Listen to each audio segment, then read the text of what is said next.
just to get the body moving, ground in. I feel like you just kind of connect back into yourself using your breath, like breath work as well. I find is just using the body as well, that somatic therapy to ground and connect. I think we're also in our heads. We're anxious, we're busy, we're overstimulated. And I think as soon as you do some movement, you kind of dropped out of that mind and you're in the body and you just feel a bit more grounded, I find. And I think if you have, fear, anxiety, anger moving through you, like just to move it and, get outside and walk and run and swim and whatever, is good for you. Even if you have a little time just to walk.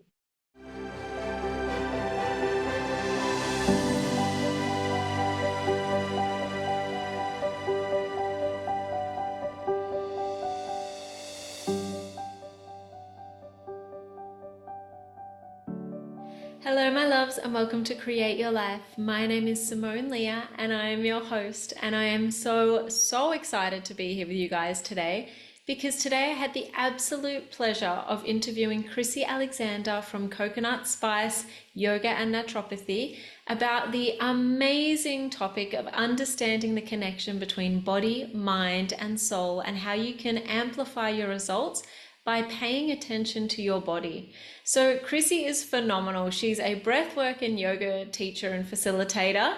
She also does energy work and she's a naturopath. So she was the absolute perfect person to talk to about this topic. So some of the things that we did talk about, and the reason why I wanted to have this conversation with her is because a lot of times in business, we can be running around and doing all of the business things. And then we might throw in some meditation and, we'll be doing the affirmations and we'll be doing the healing work. But we can tend to forget about the body and go, oh, I'll just do exercise tomorrow, or I'll eat healthy tomorrow, or I'll just have this biscuit now. And understanding how your body actually plays a role in your energy and your vibration and what you're creating is so important. Like even little things like building the muscle of doing regular exercise and having that commitment to yourself, that builds your commitment muscle to yourself.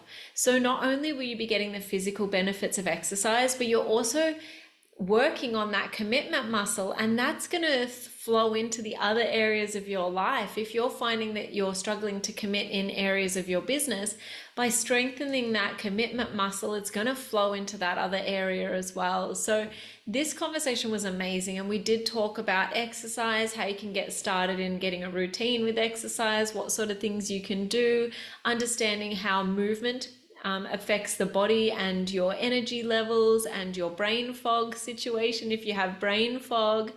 And we also did talk about the effects that food and what you're eating can play a role as well in your body, mind, spirit connection. So this interview was amazing. There is so much to take out of this, whether or not you know a little bit or a lot about the connection between your body, mind, and spirit.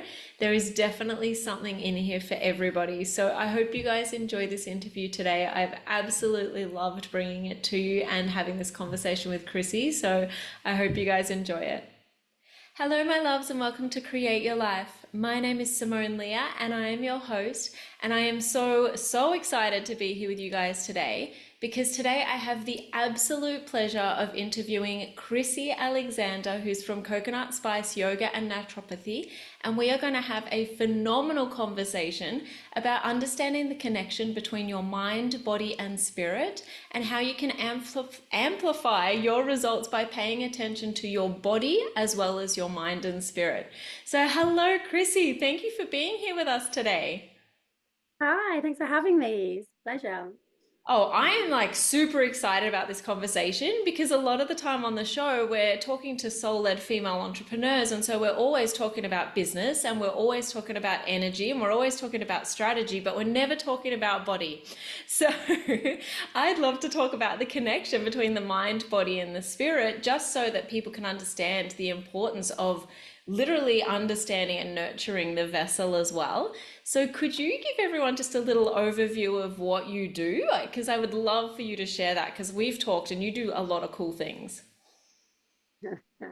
Yes, of course. Hi, I'm Chrissy. I'm a yoga teacher. I also facilitate breath work. I do group events with cacao ceremonies. sound healing, and I also do one-on-one breath work. And I've worked with breath for years, like pranayama as part of my yoga journey. I've done retreats with a pranayama guru. So the breath has always been a big part of what I do, and I find that really drops me into my body as well. I'm also a naturopath, and I also use Reiki and body talk because I find that it helps me to go deeper with the clients instead of just the functional testing. As a naturopath, I love to go in more intuitively and do more healing. Um, so yes, and I run retreats and events, and yeah. Oh, I love all this. I can't wait till the end because I know you do like retreats and I can't wait for everyone to hear all about that. But we will start with the age-old question of what does creating a life you love look like to you? I think for me, I'm an earth sign. I've got triple earth in my sign. Um and I just love nature. I feel like I really need to get in nature, get in the ocean, um, but also move my body. Like as you mentioned, like for me, I've always been a bit anxious. I've always been a bit vata, like airy, despite being very earthy. So I need to get into my body. And I used to think that I was moving so much to almost distract from being still, which is a little bit of an element of that because I feel like I get anxious, so I kind of move and try to avoid being too still sometimes. And I like to be busy. But as I've moved through the years and done the work, I am a generator in human design, if that makes any sense to anyone. And we need to move the energy. And I also noticed that I think we hold obviously a lot of trauma in the body. So actually doing a lot of work for me, getting into my body, moving, eating well, getting in nature, community is massive for me as well to, just create a beautiful life. I love being around like-minded people. Yeah, sunshine, sunrises. Yeah, simple life. Mm. Oh, I love that. That is such a good answer. Just having that freedom to like be at the beach and go swimming, but also like move your body and be in nature. And I love that answer. That is totally what creating a life I love looks like to me as well. Just having that ability to be outside and active. So I love Oh, that. Thank you. So let's talk about it. Why is it important to get your body moving? I'm coming from a place when I ask this question because I know that a lot of business owners, they'll just go and go and go and go. And one of the first things they'll stop prioritizing is exercise or eating properly because they're so busy and stressed. So, why is it important to actually be paying attention to your physical vessel and moving and eating well? So many reasons. Like I think as you say, it is easy to just get into that habit of just not doing it. And I think just moving the body just helps you to get out of your head. Like for me, I noticed that if there's because I often get up and out early and I used to go and teach yoga. And sometimes I'd love a lie-in, but the days I don't have to get up and I end up staying in bed or sleeping in, I just feel groggy. My day starts very differently. And I'm in my head and then I'm from there, I just feel my whole day just goes a bit out of whack. But if I'm up and out and I get down to the beach and I'm teaching yoga often outside, so I'm very lucky I get to see the sunrise. Like there might be some mornings 5 a.m. alarm, I don't want to get up, but I just get up and go. I have to. I'm the yoga teacher.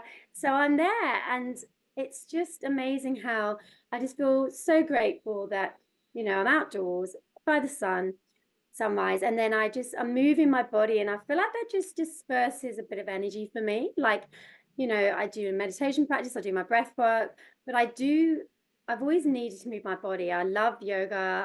I do I do some Pilates, I do a bit of weights and stuff sometimes, walking just to get the body moving, ground in. I feel like you just kind of connect back into yourself using your breath, like breath work as well. I find is just using the body as well, that somatic therapy to ground and connect.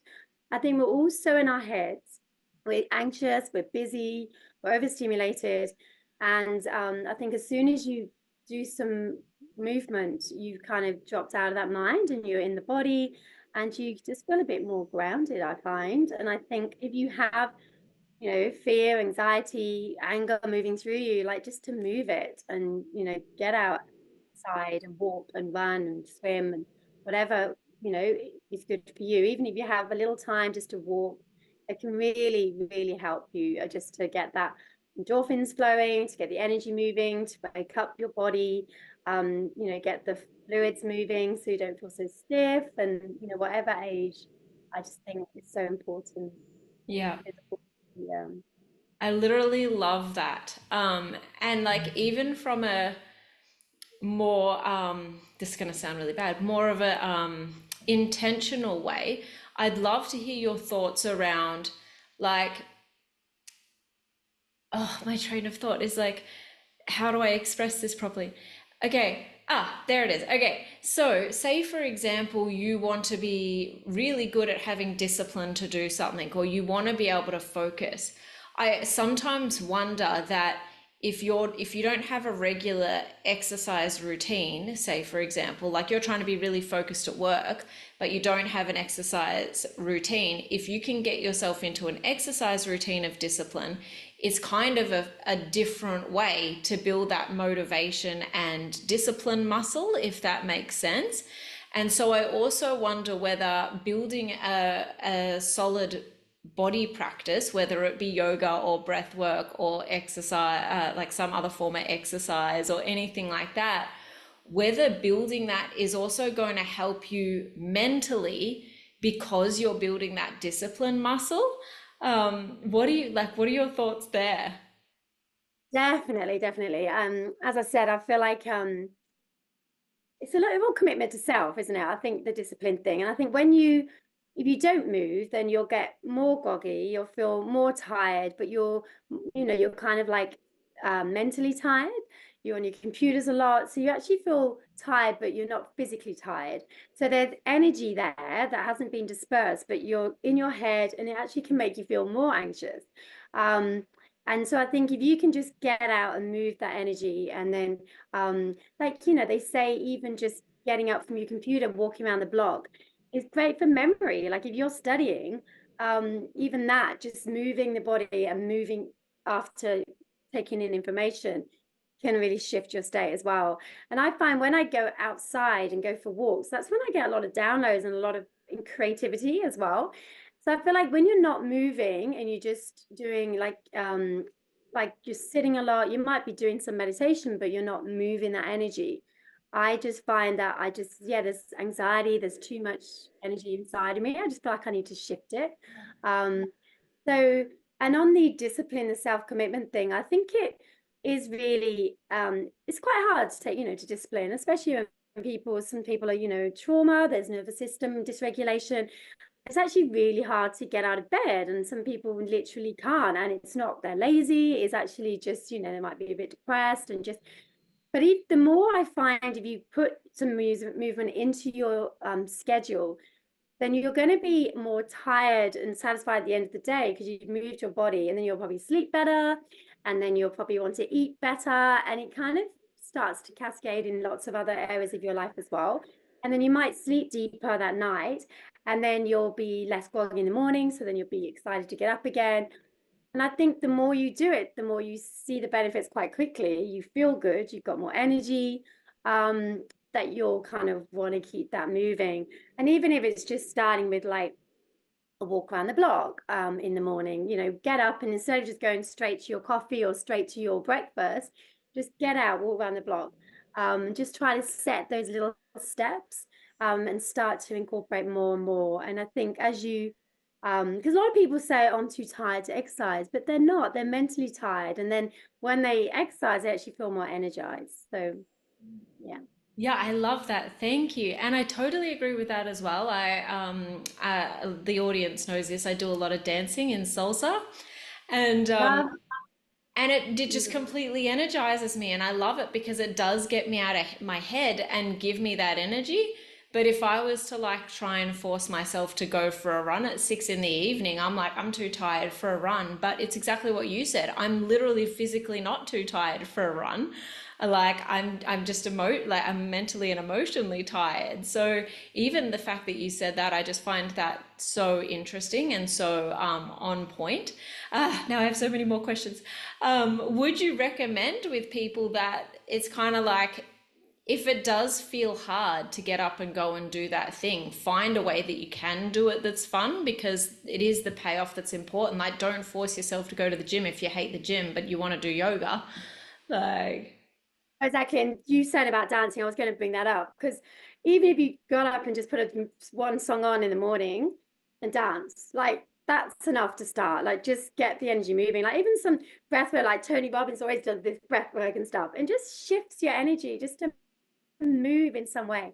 Dancing, I love dance. I salsa. I do a lot of ecstatic free flow dances outside a lot of the time.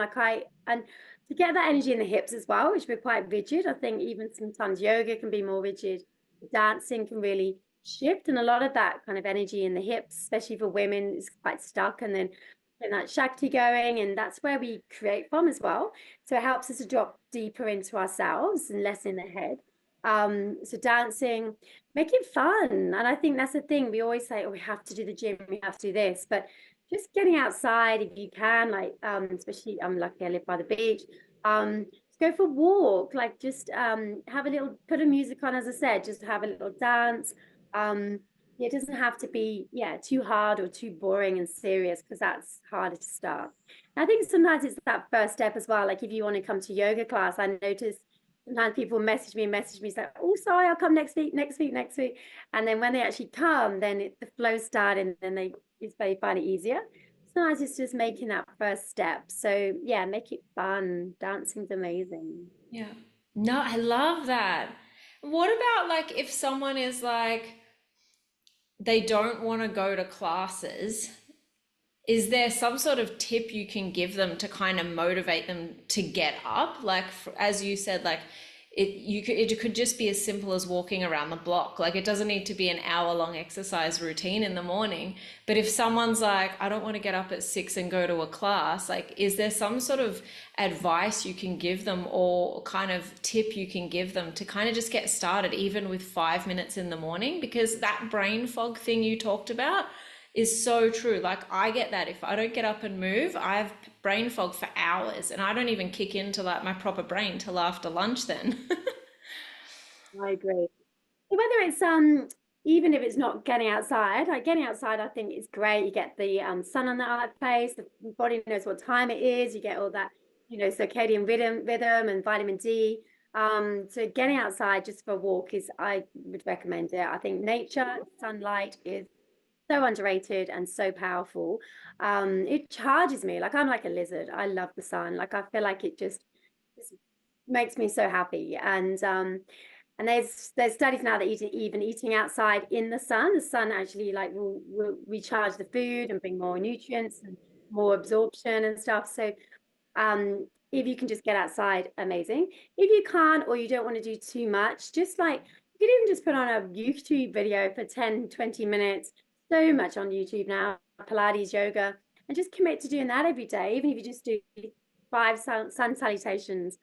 Just start somewhere, just commit to 5 minutes and just be like, straight away, I want to get up, even before going to grab something else, just clean your teeth, get up, feel like open, and then just do 5 minutes. And I know sometimes, you got flatmates or you got families and stuff. So whatever works for you, whether it's just getting outside, having that space, or if you have space to do some yoga or something inside, getting to a class if that's available, if that's not too much. Yeah, just starting. And it's so interesting because when we don't commit to ourselves, that's almost like the universe saying that you're not worthy, you're not enough. It's like really committing to yourself is, I've always noticed that, some people do the big, big, big things thinking that, they need that in their life, and big healings and things like that. But actually, I find it's the daily habits, the repetition, consistency, discipline, commitment to self, which is key. And if you can get into a habit of that, when shit does hit the fan, you've got those tools under your belt already and you've set that foundation. So when things get a bit more challenging, you have that already. And it becomes a bit more of a like clean your teeth kind of thing. So Yeah. No, I love that. Thank you. So if we are talking about a busy entrepreneur, but they do want to maximize their time in terms of moving their body and stuff like that, if they're getting up for 5 minutes and just doing some quick stretches in the morning and then they're jumping into work, would you recommend that they start doing like an hour of actual exercise 5 days a week, or would you say 3 days a week, or is just going for a 45-minute walk enough in the afternoon, or like what is gonna really, like, if someone was saying to you, I'm a busy entrepreneur, I work 80 hours, what do you think is sort of going to help them the most, if that makes sense? Yeah, I think so. I'd say half an hour, 5 days a week, um, at least, just to try to get something in, whether it's a quick walk around the park, at the office, just get outside just to get some fresh air. I mean, ideally, you start building it up, doing some cardio or some yoga stretching or some weights, to kind of mix it up a bit is ideal just for the body. I mean, depending who you are, like, if you're a woman going into like 40s, 50s, I do recommend, reducing the cardio and doing more weights and more mindful practices because anxiety can go up. And it just depends on my, who I've got in front of me in terms of what I'd recommend exactly for their fitness and their exercise.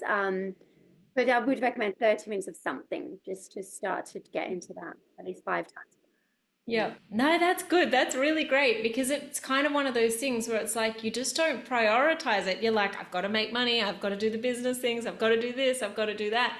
And we kind of do just let the health side go. And as we're saying, having that commitment to yourself and to your body, it really does make a difference to your complete outlook. And what you were saying before about once you start that commitment, it kind of rolls into so many other areas is just so like, yeah, it's exactly it. I totally find that.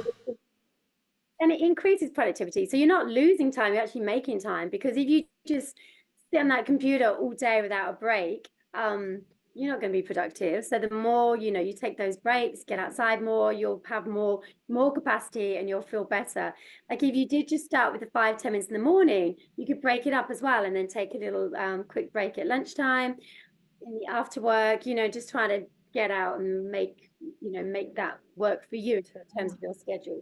Make sure you have breaks, even a little quick dance to one song between, at lunchtime, or have a little break if you're feeling like not concentrating. And yeah. Yeah, I love this, and because that would even increase the happy hormones in your body as well, just by having that little dance. Like, because you don't even think about it, you're just like, oh, I'll just go for a walk around the block, and it doesn't. It shifts your energy, but if you're still thinking about work, you're still going to be like in that headspace. Whereas if you're dancing for a song, you're not thinking about work anymore. So it really does just break everything up. And talking about walking, like you can do mindful walking too. You could even do like a little mantra or something as you're walking and try to like just count your steps or something. And that helps you just drop behind the mind as well if you were more mindfully walking. But yeah, dancing is like the other day I do tapping too and shaking, like even just waking up and shaking. It's amazing. Like we did at the start of the practice the other day, and we went still and you just like feels buzzing, like the energy just shifts in seconds. So yeah. Oh, I love that. Yeah, yeah. We do tapping a lot here too. Because it just like it just shifts everything. Like it's just such an amazing practice. So I love I wish we had like 3 hours and we could talk about everything. I will go just a little bit into the food part though as well, because obviously we are talking about a lot about the body connection and how food can also play a role in that. Like if you are sitting at your desk at home, just working from home and as an entrepreneur, how important is what you eat? So important. And I do find like working from home as well, you can be in and out of the fridge most of the day as well, get distracted. So that's the thing. Sometimes it's just like having those scheduled food bits as well, but also making sure you're, eating throughout the day to keep the brain functioning and stuff. But I'd say good protein, fat, and carbs in every meal is really helpful. Sometimes when we're stressed, the cortisol and insulin will go out of whack, and we tend to crave more sugar and carbs. And we're just looking for that quick fix. We'll have a coffee with no food, rushing around. So we're more anxious, And so it's really important to get those macronutrients. So really getting that good protein, trying to eat if you have a coffee, so you don't feel like all over the place and heightened with the adrenals. Maybe one coffee once a day before 10 o'clock, so you sleep well. So little things like that can make a big difference. Food prepping can really help as well. So you've got good food in the house ready to go. If you're busy, instead of just grabbing that, you know, chocolate biscuit or whatever it is, you've got like a leftovers from last night ready to go. So you can just heat that up and you've got a good meal quick to go. So you don't snack. Starting with a good, I find how I start the day really affects me. I tend to have like a lemon water, a juice, and then my smoothie, and then I'll kind of go into the day with my lunch and dinner. And I find that if I'm out and about and I'll just grab something out with friends and it's sugary and stuff, that kind of sends my blood sugars out straight from the get-go. So, good protein, vegetables, like a smoothie with protein in it or something, just to start well with lots of good veg and lots of fruit on hand. Veggie sticks with hummus is a great little snack to keep you going without, plummeting the sugar levels. And if you start like that, you won't get that to be 30 hours drop. It's where you're just like really tired and then you're reaching for the bad stuff. And Yeah. yeah. No, I love that. Thank you. I kind of want to go into a little bit more on this one. It's kind of a bit of a digress, but it's just a curious question. I feel like in Australia, we're both Australian guys. Just for the audience there, we're both Australian. I feel like we've got this really big I thing. Yeah, like I feel like we've got this really big thing in Australia where it's like you'll fast and you'll have a smoothie and you'll have juice and all of that sort of stuff. And so that's been my life. Like I get up and I'll have a juice and then I'll have a smoothie a couple of hours later and I'm not having a solid meal until about 12 o'clock. Or when I get hungry, like I have no set time. I just start and then I keep going and I like just kind of add in. But I was listening to an entrepreneur the other day who's not from Australia. So again, she probably comes from somewhere that's a different temperature, which means, her life is probably a little bit different. We have quite warm weather, so you're generally drawn to things like juice and smoothies. But she was saying she starts her day before she does like really any work at all. She was saying she would have a high protein breakfast to balance her hormones and give her energy. Um, and I was like, oh, that's really interesting because I don't really have anything heavy until like, as I mentioned, like lunchtime.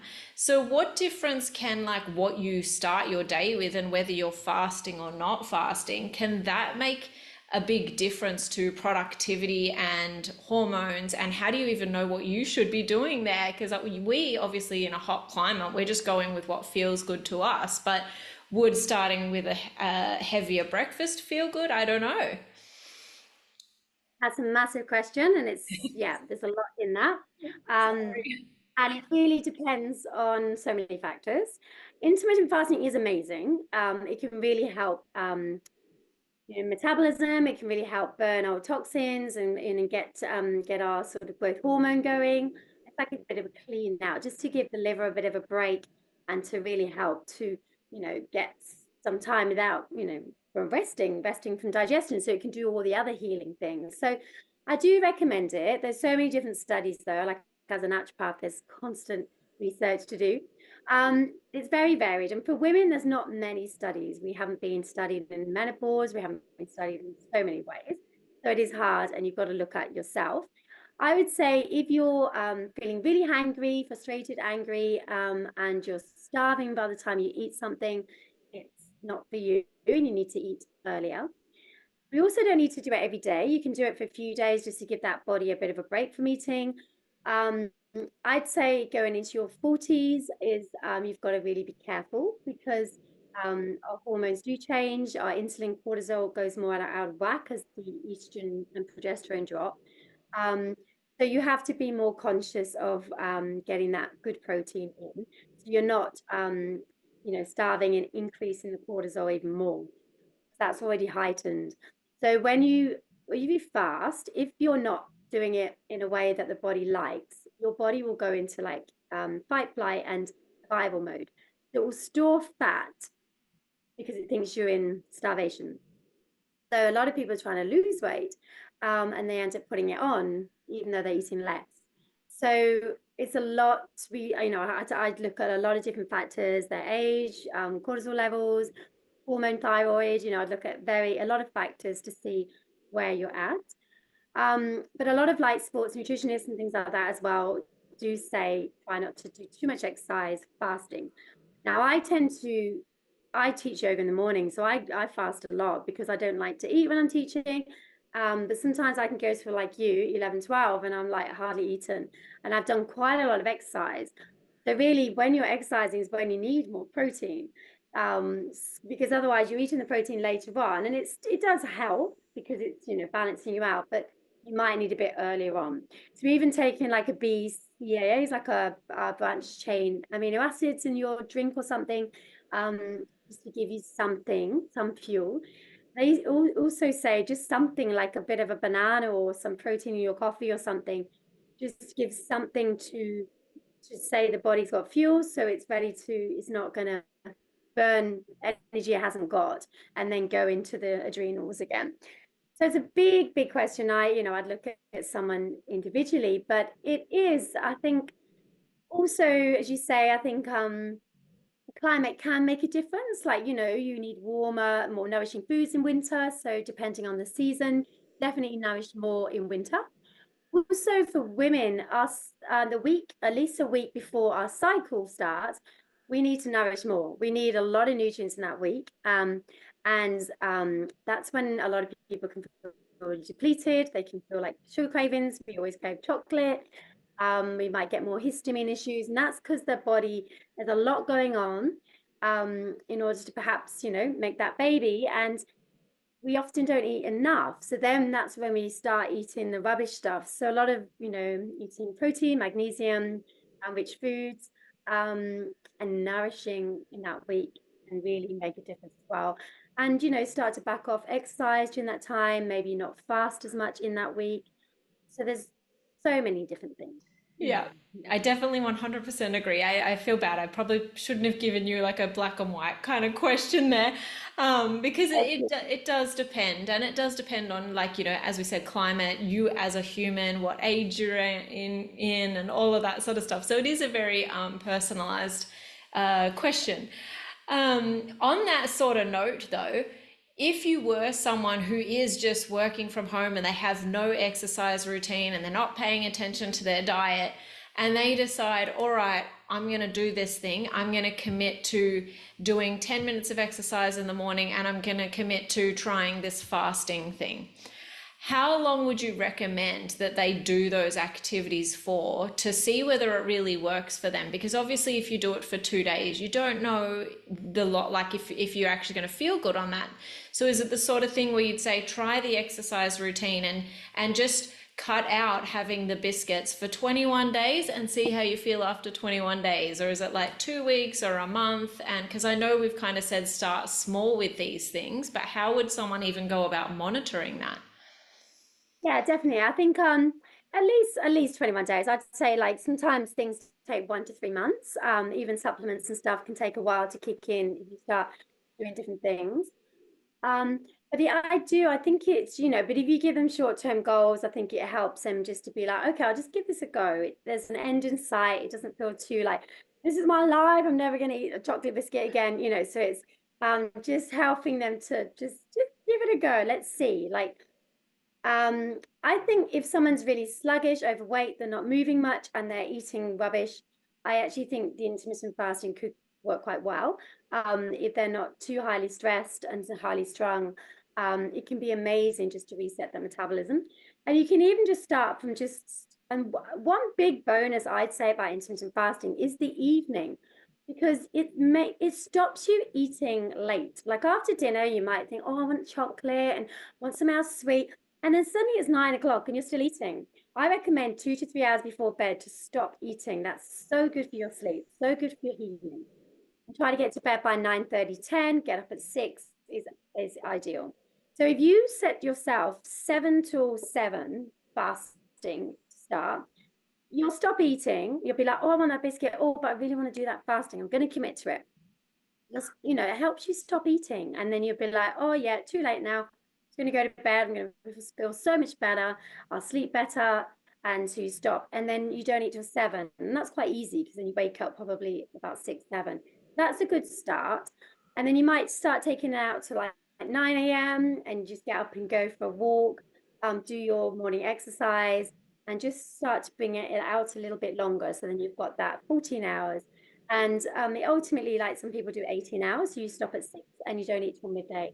And that, you just got to slowly do it and just monitor how you feel as well. Because if you start, once you eat at 12, if you can't stop eating and you're just like inhaling, you probably pushed it too far and you needed to eat a bit quicker. And also make sure you have a quite nourishing dinner around the 6 o'clock. So that's a good way to do the fasting. But as I say, give it a go for about, I'd say 2 to 3 months and just see how you go. Just start slow, and just start, you will start noticing effects quite quickly. And then if you start feeling better, there's more motivation to keep going as well. Yeah. I literally love that. Thank you. So we have talked obviously about the effect of exercise and the effect of food and how that can help you with things like your commitments to yourself, your productivity, you're less foggy in the brain. What about energetically? So say for example, I have eaten the same food. Say for example, I've eaten chocolate for literally every day of my life and I'm like, I'm going to stop this chocolate thing, but physically I'm going to be going through withdrawals and stuff like that. How does, like, is there something people can do? I know we talk, you and I both use EFT and also body talk. Can something like that help you if you're really struggling to actually get into that new routine? Like if you're someone who's like, this feels like an uphill battle, is there energetic practices we can do to help ourselves out? Yeah, definitely. As you say, the EFT tapping can really help us, sort of talking about, even though I ate that chocolate, I still love and accept myself. And that just helps to reset. And you can start to like, you really use that to help. Um, there's some body talk practices where I even look at, might be a belief system around it or something that you've almost created a craving or an allergy, or sometimes things we're allergic to, we crave more as well.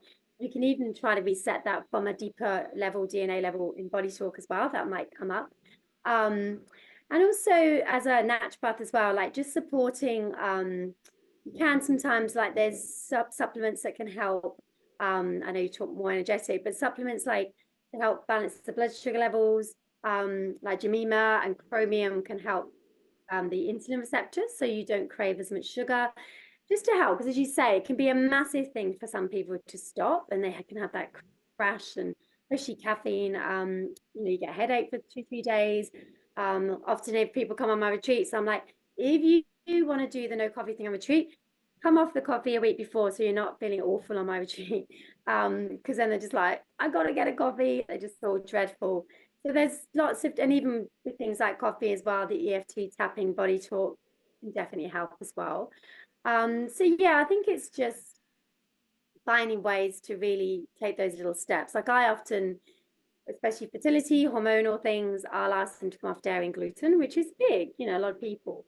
But I always try to look at alternatives to help people, and just slowly do little things. And like for me now, I just feel like I just felt so awful on those that now I don't crave it. Like I think you just start to feel that I don't even want it anymore because it makes me feel, I straight away get brain fog, my neck goes out, I feel inflamed, I can't think straight. And I think I'm so much more in tune with my body now that I think you notice certain things that, I feel so much more productive and energized. I work better, I'm more, because of what I eat. And I think that's so important. And some people, it takes a while to get there. But I think when you start noticing those little shifts, again, it's that motivation. It's like people want feel good to them do it more because you're like, oh, would I eat that? Like it made me feel terrible. So it is those steps, but it's getting there first, as you said, and it's but making those first steps to get there, which is hard. So the energy work definitely help, and any supplements to help, like magnesium, protein to help balance blood sugar levels can really help. That's often when we crave sugar because we're not having enough protein. and helping balance the coffee if you've had it because you're feeling more inflamed and adrenally strung. So then again, you crave more of that. So it's just finding those things to balance. Yeah. No, I love that. I love that. I actually think it's also as well, it's not a life sentence, guys. Like it's trial and error and finding what works for you. So when I lived in Australia a few years back, I was literally exhausted to the point where at one point I was just so drained that I wasn't able to actually properly function. I would work during the day, then I would sleep an hour and a half, then I would get back up, do what I needed to do in the evening and go to bed. And it got to a point where I was like, I just can't do this anymore. And I went and found a holistic doctor because I prefer that. And he was like, "You're allergic to dairy, and it's literally exhausting you to try and process dairy." And at the time, I was like, I don't know how I can go without cheese and chocolate. Like I wasn't even drinking milk at this point. I'd had no milk in my life, but I loved cheese and chocolate. And I stopped having them, and I probably stopped having them for maybe 6 years because I just felt so much better on them, like without having them. And like he also told me to change the gluten I was eating. And he's like, go to this specific bakery where all of the gluten that you're going to eat is totally organic. They use minimal things and all of that sort of stuff. So it completely changed everything. Last year I came to Europe, and within 5 weeks of being in Europe, I was like, I need to eat different food here. Like I'm like, I feel depleted.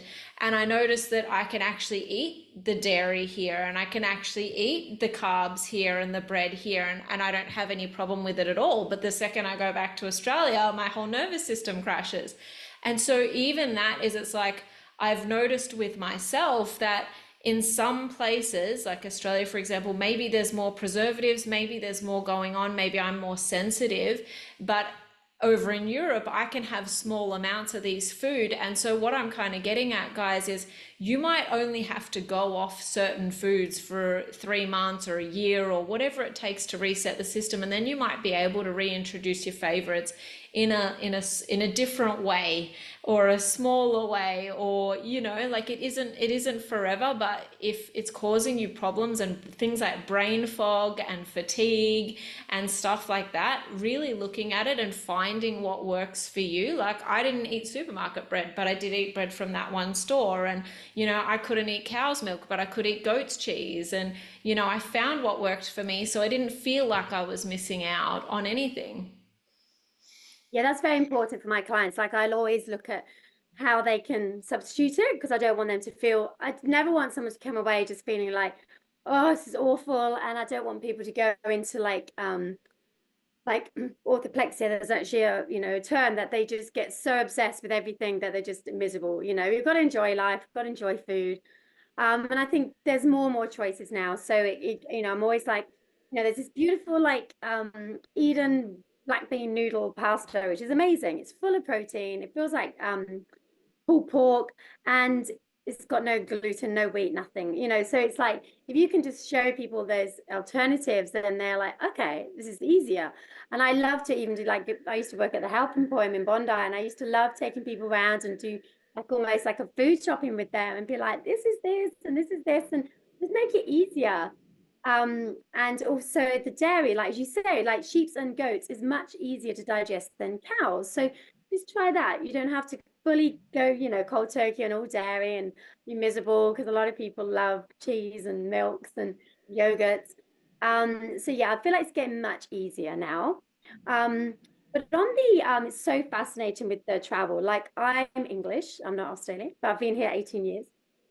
And I noticed that in Italy, I once had some pizza, and I'd never eat gluten, and I was fine. And I was like, oh, because they hybridize the wheat in Australia. They don't have strict regulations like England and Italy and Europe do, unfortunately. And a lot of my English clients got to Australia and started having awful symptoms, a lot of like allergies, skin stuff, gut stuff. I think it's quite dusty as well, but just it's interesting to think it's such a healthy outdoor naturey, but they do hybridize the wheat. So you have to be careful and get, as you say, organic sourdoughs, and just trial and error, just try different things and see how you feel. Food diaries are amazing. I always give my clients food diaries, just check in how they feel every day, what they've eaten, trying to notice little patterns of where they felt really like terrible after eating, like we're supposed to feel energized after eating, not like sluggish and heady and disgusting. And some people, eat a lot, drink a lot of alcohol, eat a lot of wheat, so they actually don't really know how they feel without that. So sometimes it's good just to start bringing more awareness to how food makes them feel. Um, so yeah, I really agree with all you said in terms of just where you are as well. There's a lot less sulfates in the wines and in the foods in Europe. A lot more natural, a lot more home cooked. Not so much shelf life, so you have to put preservatives in like they do here. So it's a shame. There's a lot in Australia where it's a lot of allergies. So yeah, it's probably not. Yes, I absolutely have a lot of allergies in Australia. I actually just thought I was an allergy human. I was like, oh, I've got allergies. But over here I'm fine, which I just find so interesting. But yeah, I think what I was trying to kind of get at with this interview today, and I really appreciate you having you on to actually go through this, is that when we do incorporate the exercise and the diet into our lives, as hard as that feels in the beginning, the payoff after a couple of months is so noticeable. And as an entrepreneur, you want to have a clear head. You don't want to be waking up foggy. You don't want to be waking up sluggish. And knowing that just setting those little commitments of getting up and doing exercise is going to clear your energy field. And knowing that maybe looking at the time you have breakfast or what you have breakfast, or if certain foods are making you feel like you want to fall asleep afterwards, just looking at all of those body related things have such an effect on your mindset and also on your energy body and your soul. Because I know for me, when I was really like unwell that time, I just literally felt like I was walking around in a fog trying to sleep all the time, and that was how I felt. And the payoff, like if you're listening to this and you're like, wow, she stopped eating any dairy and gluten, and I'm like, it was worth it. Like, like I got my brain back. I was functional. I was able to go out with my friends. Like, I didn't miss it at all. And even now, I still don't miss dairy, or like I'm over here and I can eat cheese. And the other day, I put cheese on pasta and I was like, ew, like, because I'm just not even used to it anymore. But the whole point that I was getting at with this interview is that as hard as it might be to bring some of these things in, play with it and see the effect that it has, because the effect of your body is just, yeah.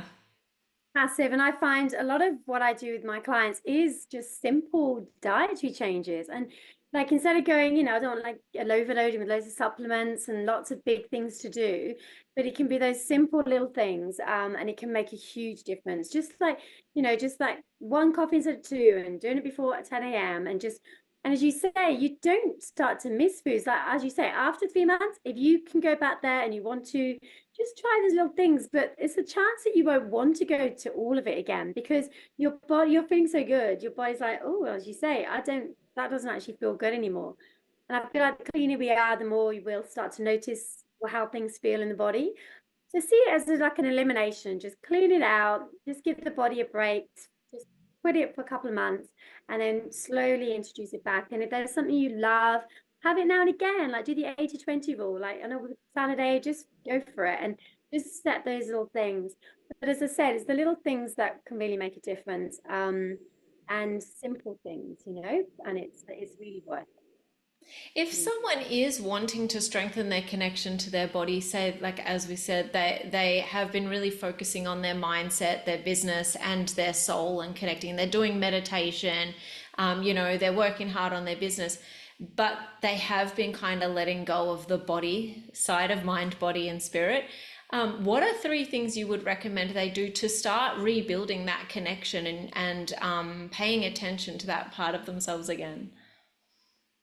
Yeah, so as I've mentioned, I think already, like just getting just at least 10 minutes or half an hour ideally, of movement, whether that's a dance, whether that's even just some active breath work, just really helps you to drop into the body, out of the mind. Go for a walk, do some stretches, just start slowly, just move. I think just that movement is so powerful. Like you just be like, wow, even just like taking 5 deep breaths and doing 3 sun salutations, you'll be like just a different person. And then you start building from there. Yep. I love that. I love that. And where can people find you? So I'm based in Bondi, so I do face to face as well as online. So I'm Coconut Spice Yogi on Instagram, Chrissy dot Alexander on Facebook, and yeah, I've got a website, Coconut Spice Yoga Naturopathy, and which you can find through the Instagram as well. And yeah, so I post a lot. I have tips on the Instagram. You can find me there. I've got a website where I do one-to-ones, whether that's Zoom, face-to-face. I teach yoga classes through Sydney, Bondi, and Coogee, mostly by the beach, which is all outdoors, sheltered from the rain and the sun, like it's stunning. So yeah, lots of ways. I do events and retreats. Yeah. I love that. And I want to hear a little bit about the retreats as well. How often do you run those? It depends, at least 2 or 3 a year. So I do a weekend one down the south coast, which is optional surfing as well. I think I'm just such a mermaid, and a lot of my students are who come to Wiley's Bath in Coogee for my yoga. So we do beautiful, yummy food. I often just do a lot of the catering. I just love cooking. I'm plant-based vegan myself. I'm gluten-free. So I just show them how amazing the food can be and give them inspiration and ideas. I give them a recipe book afterwards and some of my recipes.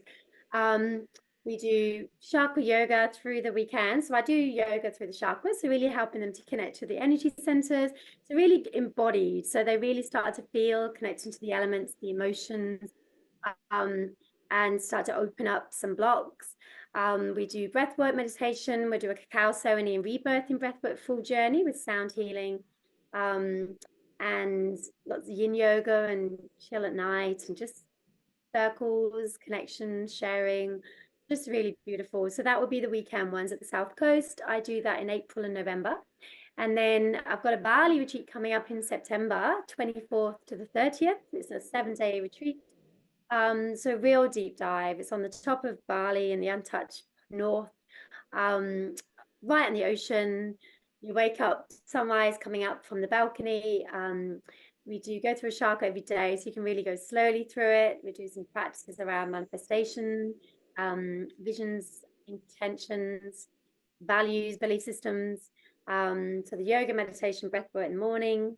We do free diving as well this time. So really connecting to your inner mermaid and really helping again to like bring in all that aspects of the yoga, breath work, meditation, and bring it into the free diving because it's, we're holding our breath, we're connecting to the ocean, we're having to really relax the body to just trust. So ascending our fears around that and coming together, like really helping each other in a little container. And then we'll do some yin, some kirtan, some sound healing, cacao ceremonies, and all that kind of thing as well.